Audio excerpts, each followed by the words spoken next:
Después de 2 años, con nota bateu un camino de cruz. E aqui de um formato um pouco mais chiquito, Paróquia Virgem de Fátima Dakota, organização de organizar um caminho de cruz vivo de Caia na Dakota, que começar por 10 horas da manhã. Nós vamos conversar com a senhora Gina Nubur, que nos conta-nos mais de caminho de cruz vivo aqui, que último lugar arriba de Chapiara Santo. No dia 5 de abril, nós vamos ter caminho de cruz vivo a trobe de Dakota, de Ekaya na. Maneira normalmente nós temos tour de Chapiara Santo, nós fazemos para Jesus aya, pero para a pandemia nós stop 2 aya e aya que nós vamos trazer, pero de uma maneira completamente diferente. Diferente de como sobre a aqui, nós também temos personagem que normalmente nós temos, nós também temos o ressuscitamento de Jesus, e também é Jesus só de Ekaya de Dakota, e o único personagem que também tem junto com ele é Maria. E outro personagem nós também tem outro ano sim, nós também fazemos all out, maneira de papia.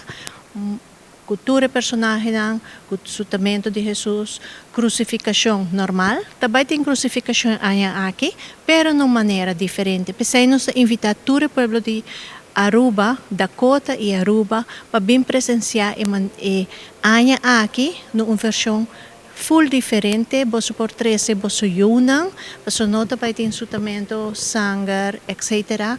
Bem cana com Jesus tem caia na Dakota, nós invitamos dia 5 de abril, 10 horas ainda, e sala de Missa la Virgem de Fátima, e acaba na Missa la Virgem de Fátima, e 45 minutos de duração, e é 1,1 km.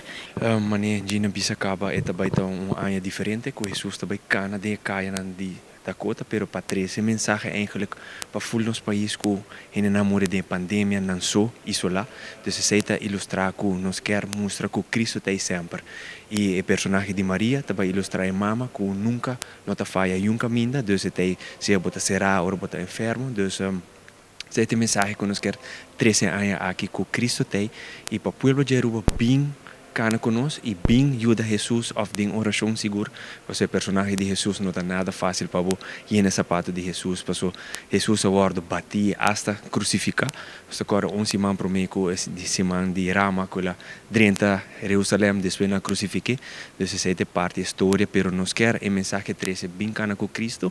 Cristo lo tem e Cristo tem sempre, dus bem ora, bem ajuda Cristo, carga sua cruz, cuta de minha persona, culo carga a cruz que de nome de nosso povo. A invitação está para dia 5 de abril, Viernes Santo, aqui na paróquia de Virgem de Fátima, Dakota, para presenciar o caminho de cruz vivo, começando por 10 horas da manhã e ele dura mais ou menos 45 para 50 minutos que ele passa de Caianan de Dakota. Meu nome é Brian Coleman, junto com Ben Lee, para 24horas.com. Nós está aí para mim. Tem notícia.